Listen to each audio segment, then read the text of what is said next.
And bear with me. Some of the things that we hope to expect is we're hoping to see some miracles. I know that may sound cheesy, and maybe the reason that sounded cheesy to me at first was because I've been jaded in my faith when it comes to this. And I find myself being really apologetic about this, where for some reason there's a big part of me that honestly doubts that God can work today that like he has in the past. And in a lot of ways, shame on me, and I plead God's forgiveness for that.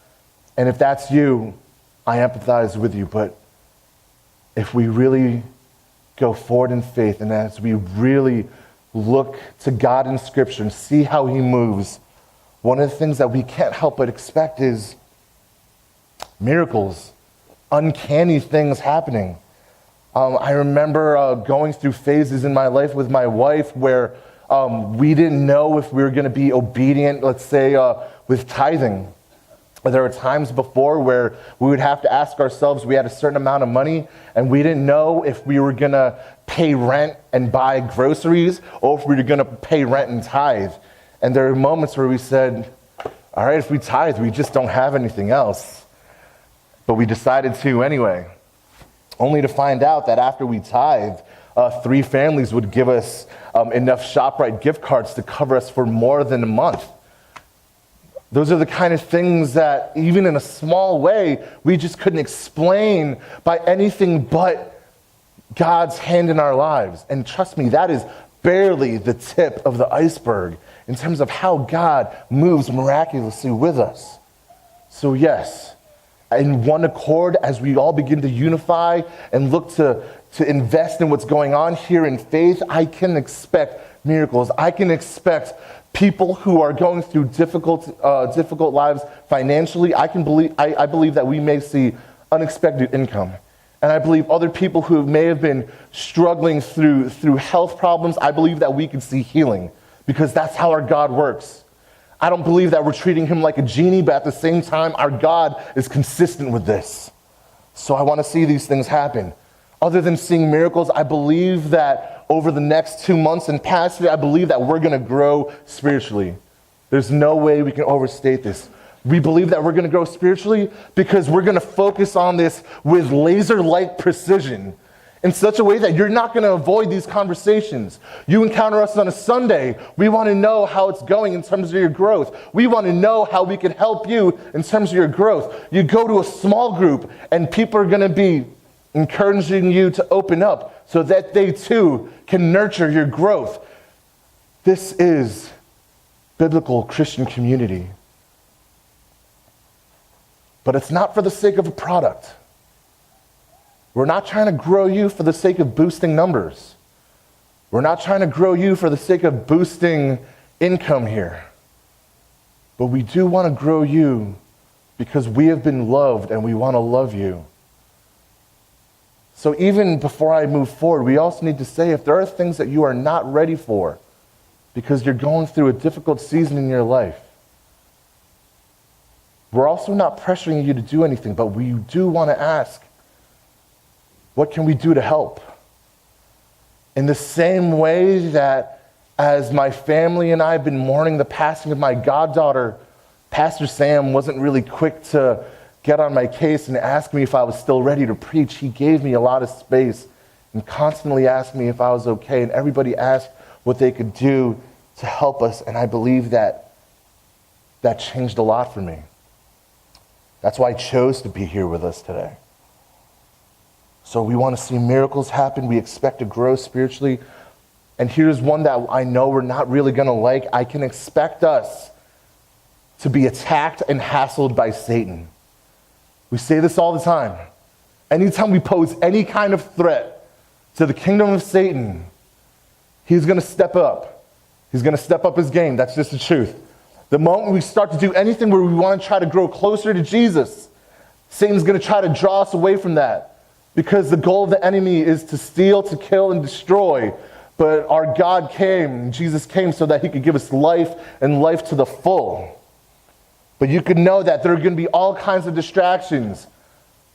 My goddaughter passed away right before this. Yes, that was tempting to be really distracting, but one thing that was immensely inspiring was that even during her funeral, both my cousin and her husband, my goddaughter's parents, they would say this thing over and over where they would say, Satan thought he won on this one. My cousin would say, Satan thought he had us beat, but no, he doesn't. And somehow we're going to grow from this. We're going to grow more in faith, and my family's going to grow stronger in this. And while for a second Satan thought he had us, God turned it around. And I don't know how, but this was like one of the first times I've ever seen a funeral that could be that tragic stand up in applause the same day. I've never seen it before. But when that people knew that we were going to rally together in faith, we knew that we were doing the right thing. We knew that we were standing against our enemy. So yeah, I expect distractions, and I hope that as you go through it, that you don't go through it alone. I can almost guarantee that if you're married, you're going to fight. And you're going to have some weird fights that you can't explain. So this is Satan trying to distract you in your marriage or your relationships through fighting. And you can fight and you can take a step back and say, oh man, Pastor AJ said this would happen. We're fighting and this was like a really little thing. And here we are about to kill each other and it wasn't even that big a deal. I think that we might actually be on the right track with the whole daring faith thing. So next time you and your wife fight, or you and your husband fight. No, you and your wife. I don't know whose fault it's going to be. Let's be real, guys. It's going to be your fault. The next time you're being blamed for something, just remember Pastor AJ gave you a free out on that one. We might experience illness, emergency, and definitely conflict. But one of the things that we tell people a lot within our discipleship groups is that being attacked by the enemy in a lot of ways validates what we're doing. Because if you were coasting in your faith, if you didn't pose a threat, he would have left you alone. But if he's attacking you, you're probably on the right track. We're not looking for complacency. We're not looking for coasting. We're not looking for easy. We want to move. And lastly, what we expect is we expect to experience joy. We don't expect to just go through easy and happy, but what we expect is for people to be honest about everything they're going through in such a way that we can say, in spite of all this heartache, in spite of the darkness, unconditionally, we find joy in the fact that our God is with us and that we get to be with each other. And I look forward to it. And lastly, with this, how to get most out of this campaign, like we said, one, get to be a part of a small group. We'd meet in different parts of the Rockland area, find out which one's closest to you. Unless you are a young professional, we have a specific one for you starting, I believe, this weekend. Make sure that you attend all 10 messages of this campaign. Read all the daily devos in the workbook. Carry the Bible verses with you. And also, we encourage you to set some goals. Set some growth goals, set some giving goals, set some going goals. And by this we mean set some growth goals in such a way that you're going to do more Bible devotionals these 2 months than you have in the past. Set some giving goals where maybe you want to see if your tithing can be stepped up a notch and give a little more sacrificially. Set some going goals in such a way that you want to be a part of the community and engage in more people for the sake of the cross, more than you have before. And let us do this with you. This is going to be a different ride than we've taken so far in our church. You may be tempted to think that you know everything that's going to go on. You may be tempted to think that this is just going to be some campaign that's really just a group of messages that the pastors speak through, and it's going to come and go. And I pray that that's taken away from your heart, and I pray that you buy into this and give us a chance to walk with you. So now let's move on to the bulk of our message. Let's go back to Mark chapter 6.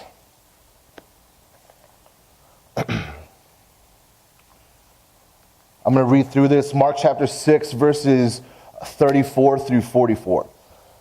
I keep on covering the wrong side of my mic.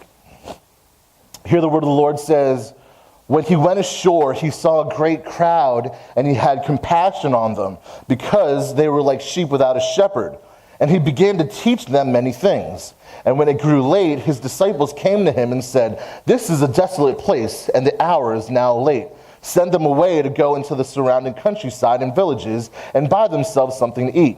But he answered to them, "You give them something to eat." And they said to him, "Shall we go and buy 200 denarii worth of bread and give it to them to eat?"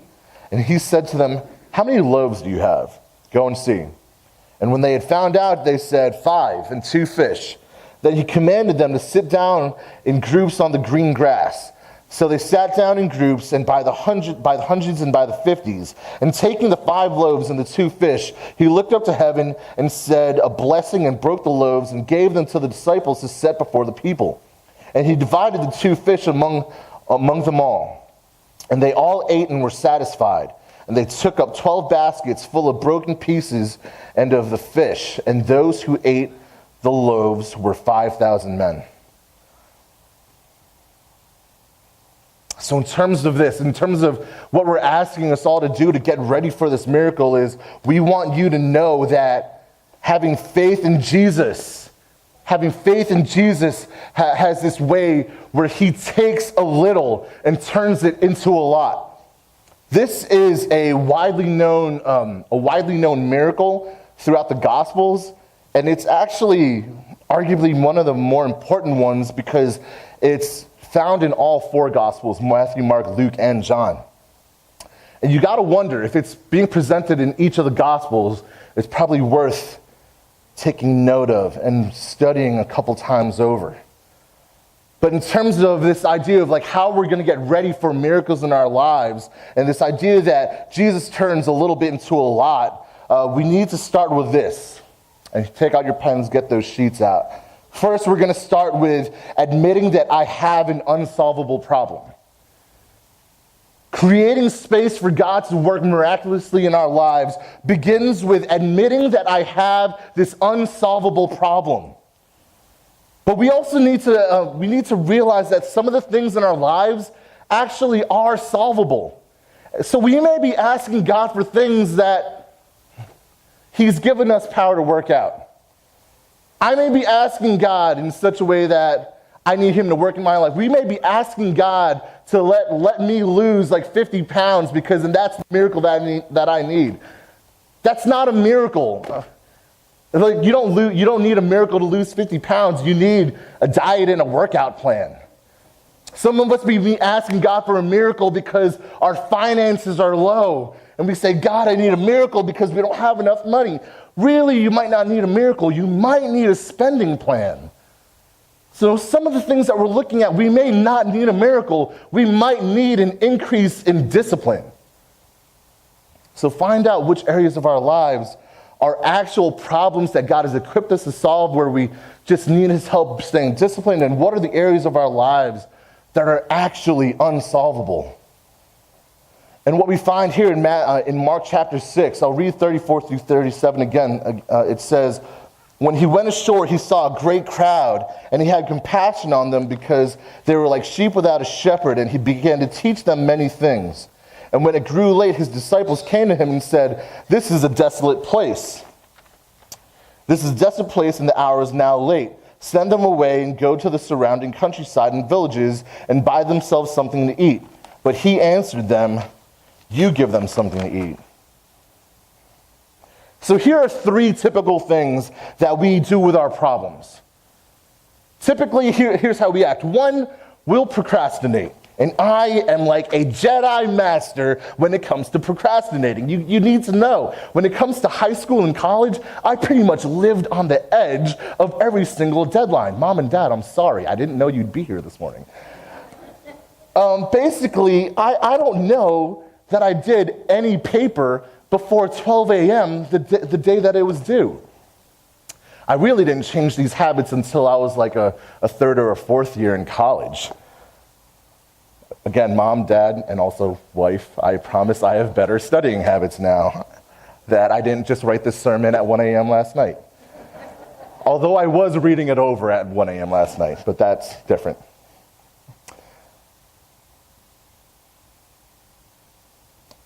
as I read this, I couldn't help but put myself in here. Because while I may have better habits when it comes to studying, I know that there are areas where I still do the same thing. Or I'll put it off. I'll delay. I'll pretend that some of the problems I have just don't exist, and all of a sudden they'll be glaring in my face.